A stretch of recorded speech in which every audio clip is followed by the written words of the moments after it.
কারো কোনোদিন ক্ষতি করে নাই, তোমরা তার নামের উপাধি দিলা আল আমিন, সত্যবাদী বলে উপাধি দিয়েছো। যখন সে কোরআনের দাওয়াত দেয়, ওই মুহাম্মাদের মতো ভালো মানুষটারে তুমি শত্রু বানায় দিয়েছো রে আবু জাহেল। না না, আমি স্ত্রী তোমারে বিশ্বাস করি না, হয়তোবা তুমি অন্য কারো ঘরের মধ্যে ঢুকতে চাও। ডাক দিয়া বলে, ও স্ত্রী, ভালো করে শুনে না, আমারে যাইতে দাও, না হলে তো আমি কলিজা ফেটে ফেটে মারা যাবো। ডাক দিয়া কইরে, স্বামী আমার, আমারে বলো তুই কই যাও। ডাক দিয়া কয়, ওই স্ত্রী, খবরদার কাউরে বলবা না, আমি যাই মুহাম্মাদের কোরআন তেলাওয়াত শোনার জন্য। ডাক দিয়া কয়, কেন দিনের বেলায় না নিয়ম করলা? মুহাম্মাদের কোরআন তেলাওয়াত যদি কেউ শোনে সর্বনিম্ন 10 বছরের জেল হবে, রাত্রে বেলা কেন যাও? ডাক দিয়া কয়, এর স্ত্রী আমার, তুই তো ভালো করে জানো, আমি যদি মুহাম্মাদের কোরআন তেলাওয়াত যদি না শুনি, এর স্ত্রী আমার তো কোনো ঘর আসে না। স্ত্রী আমারে অনুমতি দাও, আমি একটু মুহাম্মাদের কোরআন তেলাওয়াত শুনে আসবো, আর কোনদিন মুহাম্মাদের কোরআন তেলাওয়াত শুনতে যাব না রে স্ত্রী। ডাক দিয়া কয়, যাও, তাড়াতাড়ি আসবা, বেশি দেরি করবা না। চলে যায় আবু জাহেল। মায়ার নবী আবার বাইতুল্লাহর মধ্যে নামাজ পড়ে আর কোরআন তেলাওয়াতের আওয়াজ, মধুর কণ্ঠ যখন তেলাওয়াত করে, আবু জাহেল শোনে আর দোলে, শোনে আর দোলে। তৎকালীন সময় তো মসজিদ গুলো এত পাকা ছিল না, কথা বলেন ঠিক কিনা? কোন মতো বেড়া দিয়া বেড়ার মসজিদ গুলো ছিল। ওই পাথরের ফাঁক দিয়া আবু জাহিলের কানের মধ্যে বারবার আওয়াজ আসে, আর আবু জাহিল দোলে। নবী আমার সুন্দর করে কোরআন তেলাওয়াত করেন, ইয়াসিন ওয়াল কুরআনিল হাকীম, ইন্নাকা লামিনাল মুরসালিন আলা সিরাতিম মুস্তাকিম। এ দুনিয়ার মানুষ ভালো করে শুনে না, নবীর উম্মতের কণ্ঠ হয় যদি এত সুন্দর, না জানি আমার নবীর কণ্ঠ কত সুন্দর। আমার নবীর কণ্ঠ যদি হয় এত সুন্দর, না জানি আমার আল্লাহর কণ্ঠ কত সুন্দর।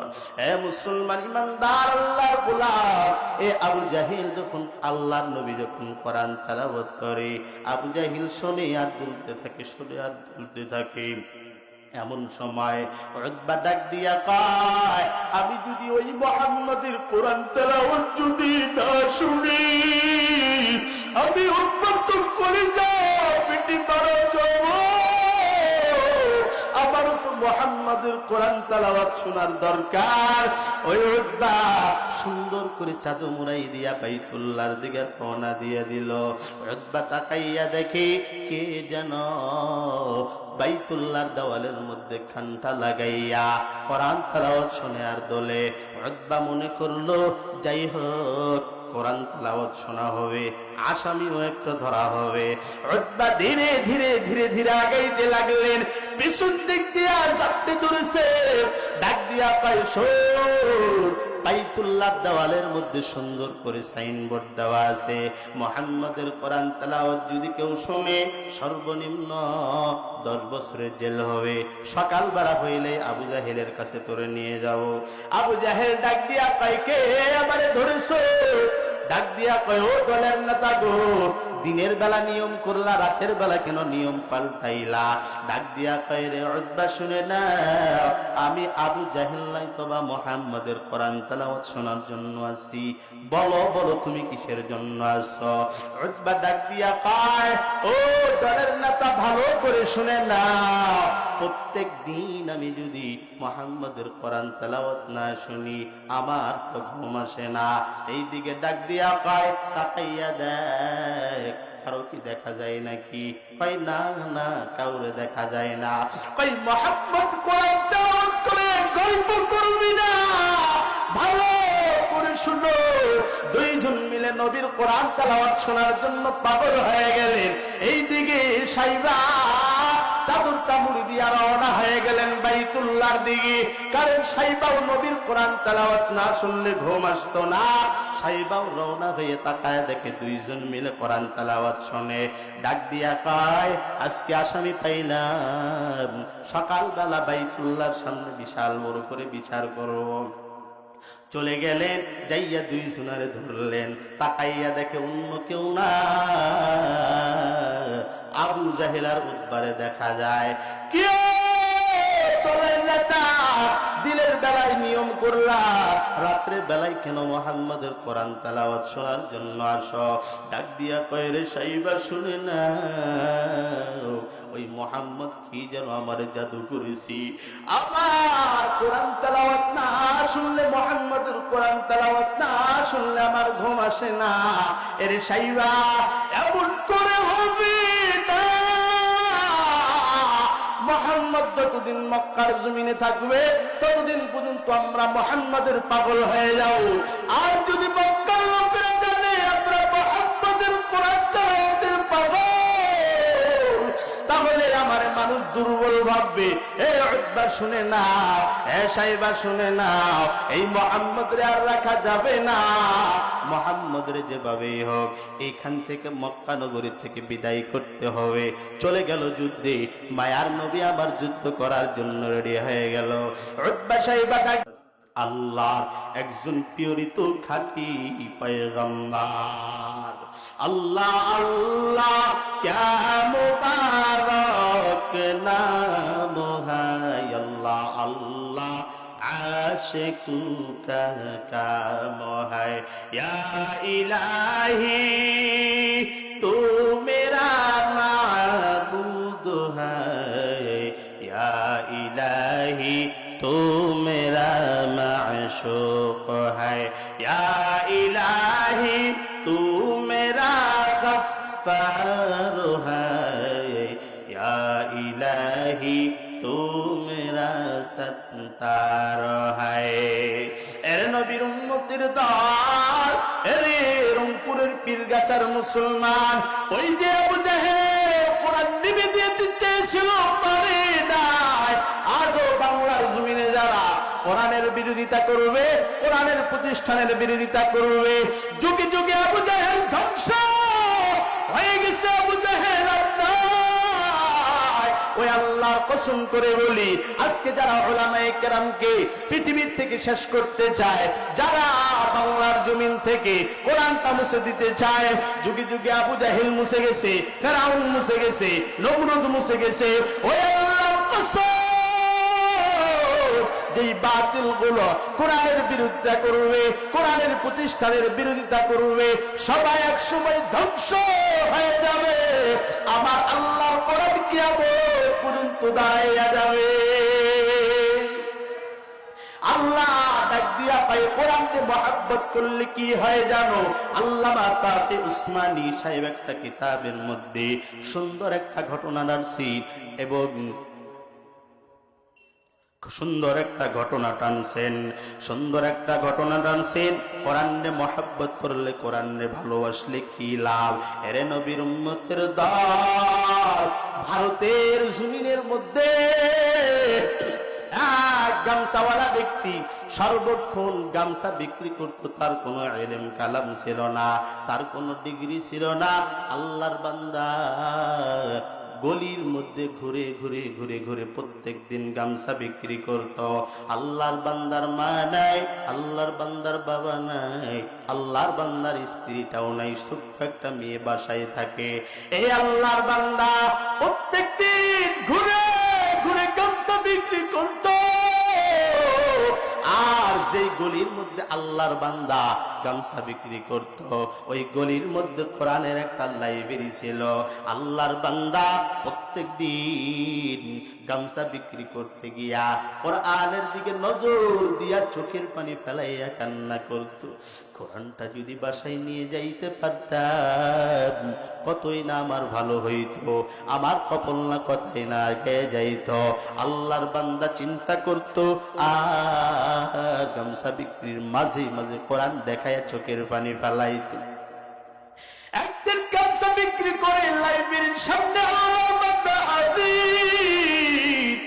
ডাক দিয়া কয়ের লাইব্রেরি ওয়ালা ভাই, এই যে আল্লাহর কোরআন দেখা যায়, বলো বলো আল্লাহর কোরআনটা আমার দেওয়া যাবে নাকি? কয় হ্যাঁ, কেন দেওয়া যাবে না?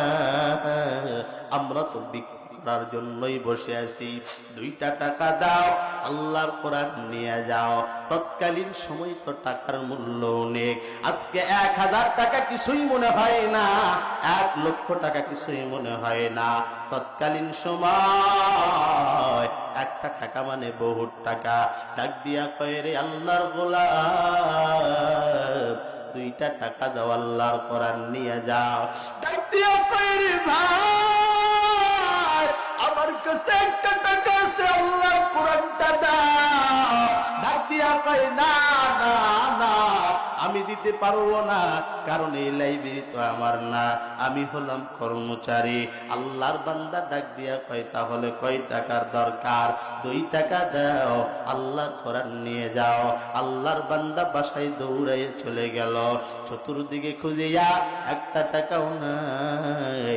বাসা থেকে সুন্দর নতুন একটা জামা বাহির করিয়া বাজারে গিয়া ডাক দিয়া কয়, ও বাজারের মানুষ, একটা নতুন জামা আনছি, এই নতুন জামাটা নাও, 1টা টাকা দাও।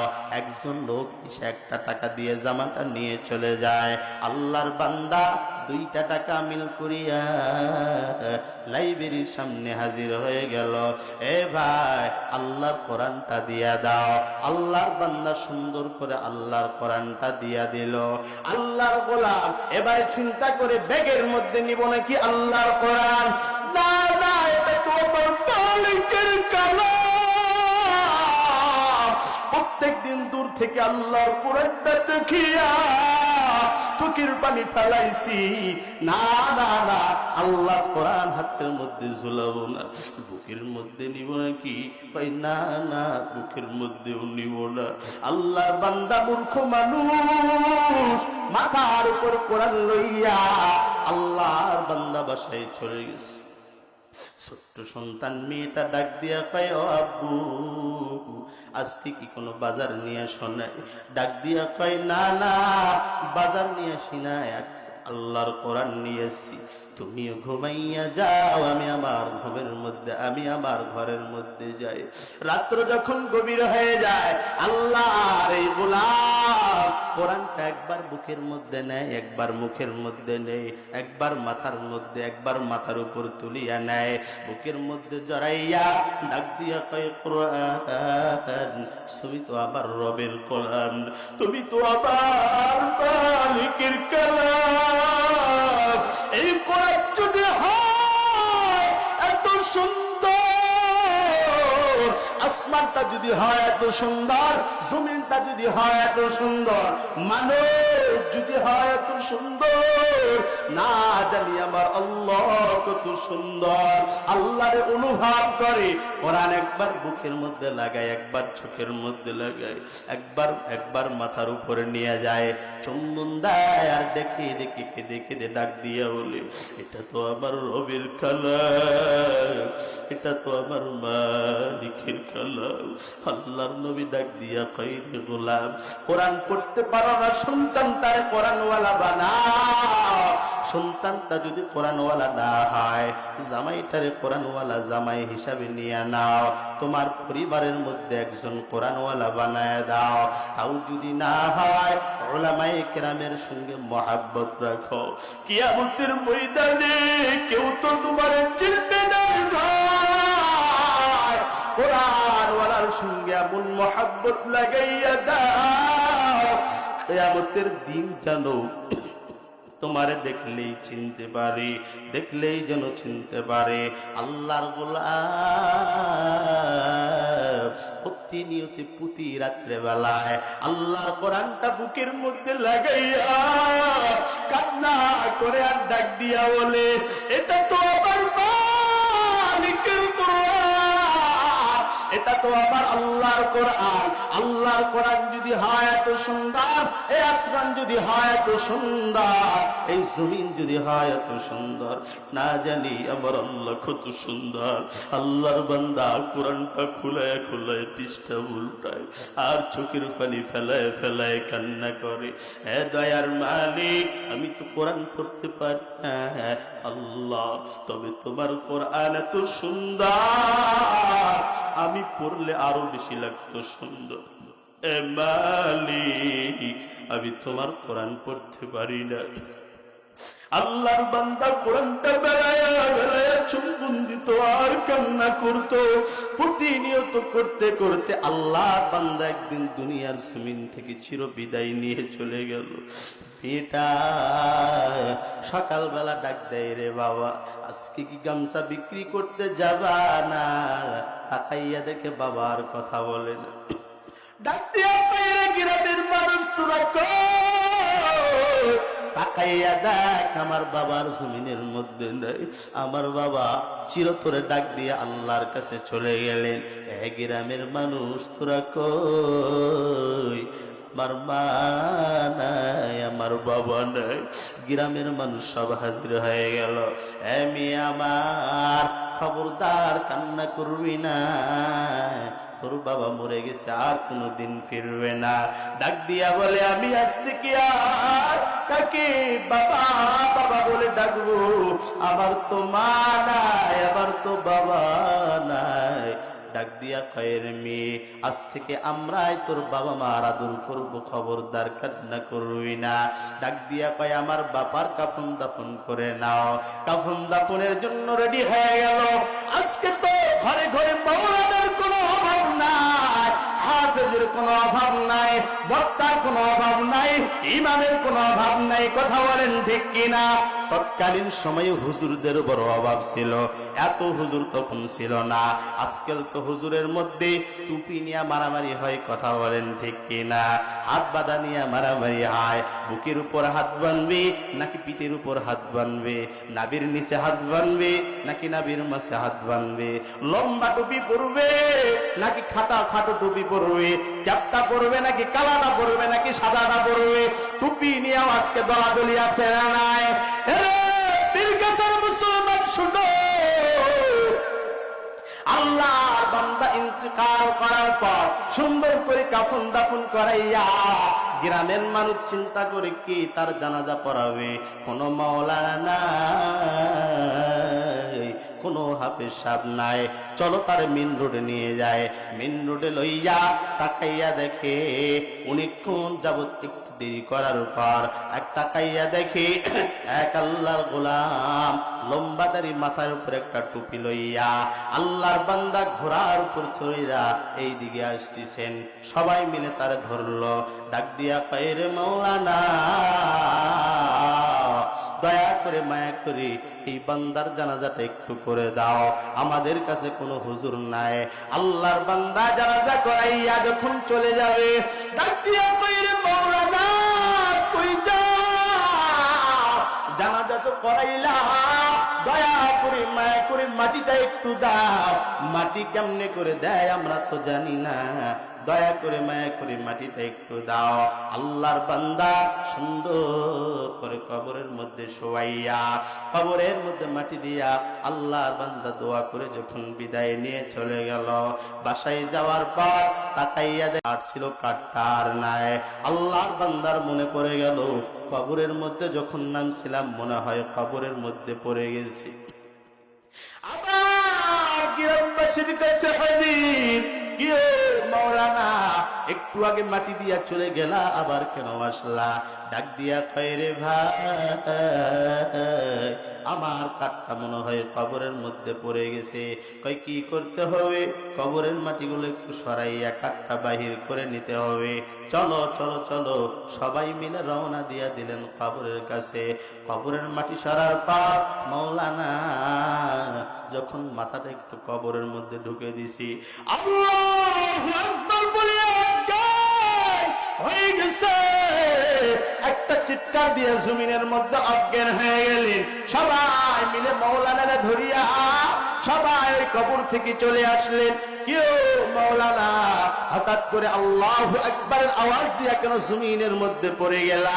ডাক দিয়া কয়, শোনো, এই মৃত্যু ব্যক্তির কোন পরিবার আছে নাকি? কয় হ্যাঁ।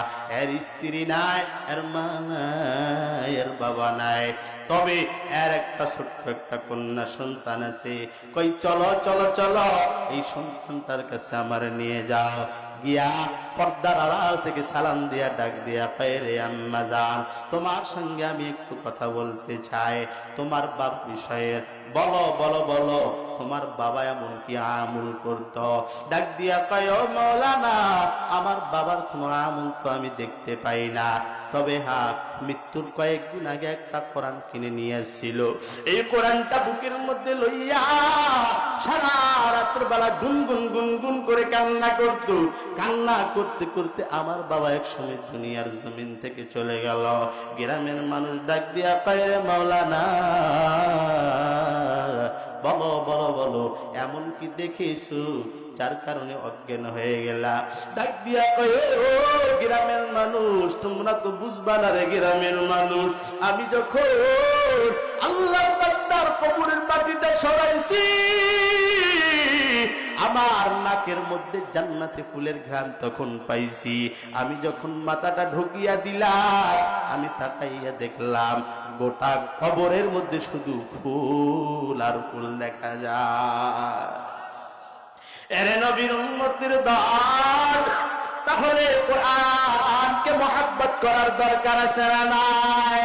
শুধুমাত্র কোরআনকে মহব্বত করলে যদি এমন হয়, আল্লাহ পাক রব্বুল আলামিন ডাক দিয়া বলেন, তোমাদের জন্য রাস্তা হলো দুইটা, একটা হলো ফারিকুন ফিল জান্নাহ, আর একটা হলো ফারিকুন ফিল সাঈর। একটা হলো জান্নাতের পথ, আর একটা হলো জাহান্নামের পথ। এ গোলাম, ভালো করে শুনে নাও, আখির জামানার পয়গম্বর নবুয়তের দরজায় তালা বাড়িয়ে চিরতরে বিদায় হয়ে গেছে গো। নবী আবার যাওয়ার সময় ভাষণ দেয়া যায়, আমার ওয়ারিস হলো উলামায়ে কেরাম।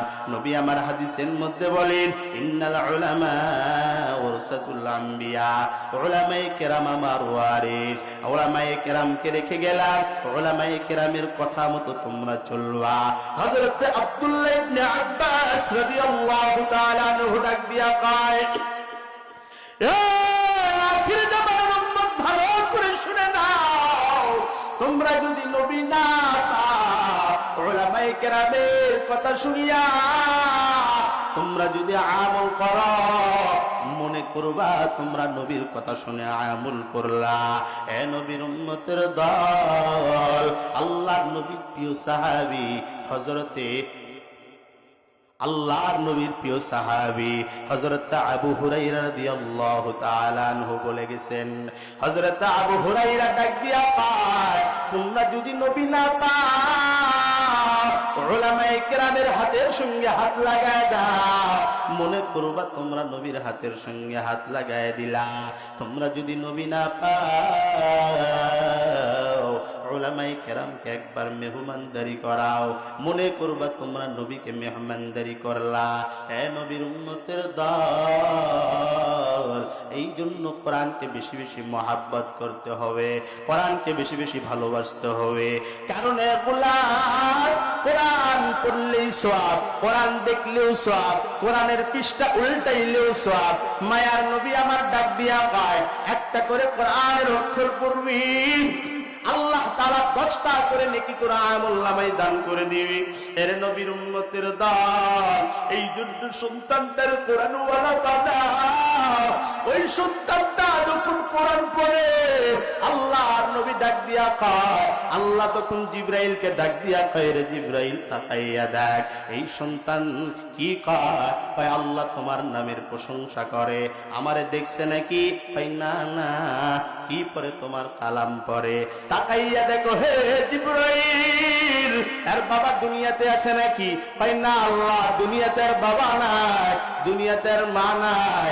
আল্লাহ ডাক দিয়ে কয়, প্রতিটা হরফের বিনিময়ে যেই নেকি পাবে, তার ভাগ যতগুলো ভাগ হবে, 3 ভাগের 1 ভাগ নেকি তার বাবা এবং তার মার কবরের মধ্যে পৌঁছায় দাও। এর নবীর উম্মতের দল, কেন সন্তান তারে কোরআন শিখাইবা না রে ভাই? মনে করো আজকে এই মাহফিল থেকে তুমি যখন চিরতরে বিদায় নিয়ে চলে যাও, মনে করো একটু পরেই মুনাজাত হবে, আর বেশি টেনশনের কারণ নাই। মনে করো চোখটা বন্ধ করে দাও, ডানে তাকাবা না, বামে তাকাবা না, কোনো দিকে তাকানোর সময় নাই। চোখ দুটা বন্ধ করে দাও, একটু ভেবে নাও চতুর্দিকে অন্ধকার, কোনো কিছুই দেখা যায় না। এরে আল্লাহর গোলাম, চোখটা বন্ধ করো আর ভাবো আমার মা নাই, আমার বাবা নেই, আমার বন্ধু বান্ধব যারা ছিল তারা আর কেউ নাই, আমিও তো চির বিদায় নিয়ে চলে যাবো। এ আল্লাহর গোলাম, এ পীরগাছার যুবক, এ বৃদ্ধ বাবা, এ পর্দার আলের মা গো, চোখ দুটা বন্ধ করে দাও। চোখ দুটা বন্ধ করে দিয়ে একটু ভাবো, কেউ নাই, আমার কেউ নাই। এই মাহফিল থেকে যাওয়ার পর রাত্রেবেলা যখন শুইলাম, ঘুমের ঘরেই যদি তোর আমার ইন্তেকাল হয়ে যায়, স্ত্রী সকাল বেলা ডাক দিবে, এরে স্বামী আবার তুমি কি উঠবা না রে স্বামী? ফজরের আযান দিয়ে দিল, তুমি কি নামাজ পড়বা না? না না, তোমার কোনো শব্দ নাই, তুমি নড়ো না চড়ো না। স্ত্রী মনে করবে না না, গভীর রাত পর্যন্ত মাহফিল শুনছো, এই জন্য মনে হয় তোমার ঘুমটা একটু বেড়ে গেল। সকালবেলা রান্না বান্না করার পর তোমার ডাক দিতেছে, ও স্বামী আমার তাড়াতাড়ি উঠে যাও, তুমি কি খাবো না? কিন্তু না না, তোমার শরীরটা বরফের মতো ঠান্ডা হয়ে গেল, তোমার শরীরটা আগের থেকে বেশি শক্ত হয়ে গেল। ডাক দেয় আর তুমি কোনো জবাব দাও না। ওই স্ত্রীটা ডেকে ডেকে বলবে, তোরা তাকাইয়া দেখ তোর বাবা দুনিয়াতে নাই। এ ভাই, সন্তানগুলো কান্না করবি, বড় সন্তান কান্না করবে, ছোট সন্তান কান্না করবে, মা কান্না করবে, বাবা কান্না করবে, বন্ধু বান্ধব সবাই কান্না করবে, সবাই কান্না করবে। যারে তুই আপন মনে করো সবগুলো হবে তোর পাশ। ওই দিক দিয়ে একজন ডাক দিয়া বলবে, যাও মসজিদের মধ্যে যাও, এলাম দাও, আজকে অমুক ব্যক্তি, আজকে আব্দুল সত্তার আর দুনিয়াতে নাই, আব্দুল গফুর আর দুনিয়াতে নাই, যাও যাও এলান দিয়া দাও। মাইকের মধ্যে তোর আর আমার জামেলা হয়ে যাবে। কে মাওলানা, কে হাফেজ, কে কারি নামের কোনো পরিচয় থাকবে না রে ভাই। যাও যাও, তোর আর আমার নাম যখন মাইকের মধ্যে ঘোষণা হয়ে যাবে, এলাকাবাসী সবাই তোকে দেখার জন্য পাগল পারা হয়ে যাবে। যেই ঘর এত সুন্দর করে বানাইলা, ওই ঘরের মধ্যে কেউ তোমারে লাগবে না রে ভাই। সন্তানগুলো ডাক দিয়া কবে, মা ওই বাবার লাশ কই? এরে গ্রামবাসী, বাবার লাশটা বাহির কর। এত টাকা, এত অর্থ, এত কষ্ট করে সন্তানগুলোর মানুষ করেছো, এই সন্তানগুলো তোমারে টেনে টেনে টেনে টেনে বাসায় থেকে যখন বাহির করবে রে ভাই, ওই স্ত্রীর যদি তখন যদি বলা যায়, ও আম্মা যায়, বলো বলো বলো, যেই স্বামীর সঙ্গে 10 বছর 20 বছর সংসার করলা, এরে আম্মা জান, ওই স্বামীটারে আর 1 ঘন্টা নিয়ে ঘুমাও, বলো হে মুসলমান ঘুমাবে নাকি? না না না, ডাক দিয়া কবিরে, মাওলানা তুই কি পাগল হয়ে গেছো? মরা মানুষের সঙ্গে কেউ ঘুমাই নাকি? অথচ তোমার আমার স্ত্রী আমার সঙ্গে 10টা বছর কেটে দিল, কোনদিন একটু ভয় করলো না। আর আমি মারা গেলাম, আমার জীবনটা চলে গেল, আবার দেখি সবাই ভয় করা শুরু করে দিল। বড় সন্তানটা কাপড়ের কাপড় কেনার জন্য পাগল হয়ে গেল, ছোট সন্তানটা দৌড়ায় বড় ওই পাতি দিয়া বড় জন্য। আর তোমার আমার আপন ভাই মায়ের পেটের একই মায়ের গর্ভ থেকে জন্ম নিলা, তোমার আমার আপন ভাই কবর খোঁড়ার জন্য চলে গেল।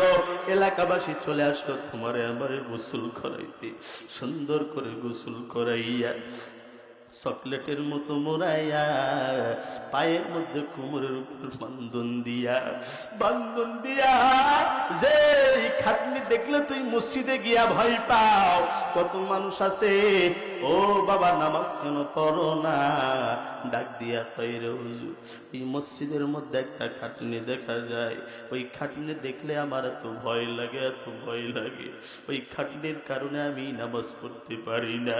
এ ভাই ওই খাটনিটা তোরা আমার বাড়ির সামনে চলে আসবি, সুন্দর করে চকলেটের মতো সাদা কাপড়ের কাপড় দিয়ে মুড়াইয়া, এত কোটি কোটি টাকার মালিক হইলি, এত লক্ষ লক্ষ জায়গা জমি, টাকার কোনো অভাব নাই, গাড়ি বাড়ির কোনো অভাব নাই, কিন্তু না না গরিবের যেই কাফনের কাফন, বড় লোকেরও সেই কাফনের কাপড়, ওই কাফনের কাপড় দিয়া সুন্দর করে মুড়াইয়া তোর আর আমার লাশটা নিয়ে যাবে বিশাল বড় মাঠের মধ্যে, সন্তানগুলো দাঁড়াইয়া যাবে, ভাই দাঁড়াইয়া যাবে, বাবা দাঁড়াইয়া যাবে, যেই মা এত মহাব্বত করতো মা তোরে বাড়িতে রাখবে না, যেই স্ত্রী সব সময় বলে আমি তোমারে ভালোবাসি, ও আম্মা যা, যেই স্বামী বলে তোমারে আমি ভালোবাসি, এই স্বামীও রাখবে না, এই স্ত্রীও রাখবে না, বলবে যাও ও ওই লাশটা দিয়ে যাও, হয়তো বা দুই একদিন সবাই কান্না করবে। এরে মুমিন ভাই আস্তে আস্তে তোমারে আমারে সবাই ভুলে যাবে, স্ত্রী যদি মারা যায় স্বামী কয়েকদিন পর বিবাহ করবে, আবার স্বামী যদি মারা যায় স্ত্রী কয়েকদিন পর অন্যের সঙ্গে বিবাহ বসবে, নতুন সংসার করিয়া তোরা আর আমার নাম সবাই ভুলে যাবে, বিশাল বড় মাটির মধ্যে লইয়া তোমার আমার জানাজার করিয়া ওই কবরের মধ্যে যখন তোমারে আমারে রাখবে, কয় কোন কবর জানা, যে কবরের মধ্যে তুই দিনেও যাইতে ভয় পাও, কত মানুষ আছে মা বাবার জন্য কবর জিয়ারত করার জন্য কবরের কাছে যায় না, ডাক দিয়া কয় ও সন্তান কেন তুই কবরের কাছে যাও না, ডাক দিয়া কয় রে হুজুর ওই কবরের কাছে দিনের বেলা গেলেও ভয় লাগে, না না ওই জঙ্গলার মধ্যে যাইতেও বড় ভয় লাগে, এই জন্য যাই না। ও বাবা তোমার আবার কবর তো হবে ওই জঙ্গলার মধ্যেই, তোমারে আবার লইয়া ওই জঙ্গলার মধ্যে হাজির, মাটির মধ্যে শোয়াইয়া, কে বড় দলের নেতা চিনবে না, কে কোটিপতি, কে গরিব, কে ফকিন্নি, কে ফকির, কারো কোনো পরিচয় নাই। এরে নবীর উম্মতের দল ফাতেমা রাদিয়াল্লাহু তাআলা আনহার যখন ইন্তেকাল হয়ে গেল, আবু যাররে প্রশ্ন করা হয়, ও আবু যার যাও যাও ফাতেমার কবরটা তুমি করো। আবু যার কবর করে আর ডেকে ডেকে বলে, কবর আজকে তোমার মধ্যে কে আসবে তুমি কি জানো? এ কবর আখিরে জামানার পয়গম্বর জনাবে মুহাম্মদুর রাসূলুল্লাহ সাল্লাল্লাহু আলাইহি ওয়াসাল্লামের কন্যা হযরত ফাতেমা রাদিয়াল্লাহু তাআলা আনহা। এ কবর খবরদার বেয়াদবি যেন না হয়। আবার কবরের মাটি ঘরে ডাক দিয়া কইরে, কবর আজকে তোর মধ্যে কে আসবে তুই কি জানো? কবর খবরদার বেয়াদবি যেন না হয়, আজকে তোমার মধ্যে আসবে জান্নাতের সর্দারনি ফাতেমা রাদিয়াল্লাহু তাআলা আনহা। এ কবর জানো আজকে তোমার মধ্যে কে আসবে? জান্নাতের সরদার হযরত হাসান হুসাইনের মা ফাতেমা রাদিয়াল্লাহু তাআলা আনহা। এমন সময় কবরের জবান খুলে গেছে, ডাক দিয়া কয়, আবু যার ভালো করে শুনে না, তুমি তো নবীর একজন সাহাবী। এরে আবু যার, আমি কবরের কোন পরিচয় নাই, আমি কবর কোন নবীরে চিনি না, আমি কবর কোন নবীর কন্যারে চিনি না, আমি কবর কোন ফাতেমারে চিনি না, আমি কবর কোন জান্নাতের নারীরে চিনি না। এরে আবু যর শুনো, আমি কবরের পরিচয় হবে ভালো যদি আমল যদি হয় ভালো, আমি কবরের পরিচয় হবে খারাপ যদি আমল যদি হয় খারাপ। এরে আবু যর শুনে না, এই কবরের মধ্যে কারো কোনো পরিচয় চলে না। এরে নবীর উম্মতের দল, পৃথিবীর মধ্যে দুইজন বাদশা ছিল সব থেকে বড় শক্তিশালী। তার মধ্যে বাদশা যুলকারনাইন ছিলেন মুসলমানদের মধ্যে এক বাদশা বড় শক্তিশালী। বাদশা যুলকারনাইন যখন ইন্তেকাল করবেন সবাইকে একটা ওসিয়ত করলেন, আমি বাদশা যুলকারনাইনের যখন মৃত্যু হয়ে যাবে, মৃত্যুবরণ করার পর আমার সুন্দর করে গোসল করাইয়া আমার দুইটা খাটনির দুই পাশ দিয়া বাহির করে দিবা, আর পুরা এলাকা ঘুরাইবা ঘুরাইবা ঘুরাইবা ঘুরাইবা। এরে নবীর উম্মতের দল, বাদশা যুলকারনাইনের যখন ইন্তেকাল হয়ে গেল, ইন্তেকাল করার পর বাদশা যুলকারনাইনকে সুন্দর করে গোসল করাইয়া বাদশা যুলকারনাইনের দুইটা হাত খাটনি দিয়া বাহির করে দেওয়া হয়। এলাকা দিয়ে ঘুরায় আর ঘুরায়, দুনিয়াওয়ালারা ডাক দিয়া কয়, এ তাকাইয়া দেখো এই বাদশা যুলকারনাইন কত সম্পদ, তার সম্পদের কোনো অভাব নাই, টাকার কোনো অভাব নাই, বাড়ির কোনো অভাব নাই, গাড়ির কোনো অভাব নাই। তাকাইয়া দেখো রাজ্যবাসী, বাদশা যুলকারনাইন এত লোক দুনিয়াতে চির বিদায় নিয়ে চলে গেল, তবুও দুইটা হাত দিয়া মানুষ থেকে চায়। আখিরাত ওয়ালারা ডাক দিয়া কই না রে পাগল না, দুনিয়ার মানুষদেরকে বাদশা যুলকারনাইন একটা শিক্ষা দিয়ে যায়। তাকাইয়া দেখ আমি বাদশা যুলকারনাইনের কত সম্পদ, আমার টাকা রইয়াই গেল, আমার স্ত্রী রইয়াই গেল, আমার সম্পদ রইয়াই গেল, আমার গাড়ি বাড়ি সব রইয়াই গেল। এর দুনিয়ার মানুষ তাকাইয়া দেখ আমি আসলাম ফাঁকা, আবার যাইতেছিও ফাঁকা, আমার সঙ্গে আমার বাবা যাই নাই, আমার সঙ্গে আমার মা যাই নাই।